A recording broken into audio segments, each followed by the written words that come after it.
З вами команда Green Harvest. Проводимо огляд поля озимого ріпаку. Зараз обов'язково всім і ми будемо контролювати приховано-хоботників. Зокрема, це великий насіннєвий приховано-хоботник, літ якого починається за температури плюс 4, плюс 6 градусів, капустяно-стеблового приховано-хоботника, а також насіннєвого приховано-хоботника. Дані шкідники вгризаються в стебло, відбувається ламкість стебла, вони утворюють ходи.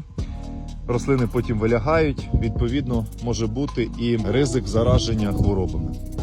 Також потрібно працювати на стимуляцію та розвиток кореневої системи. Ми будемо використовувати наших клієнтів продукти від компанії Winbrel, це Wincrops Phosphit з вмістом фосфору 400 г на літр, двох формах фосфітна та фосфатна. Там також є калій, цинк, магній, сірка.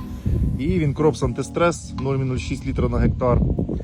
Там є амінокислоти, гуміни і фолієві кислоти і бор, куди ж без нього.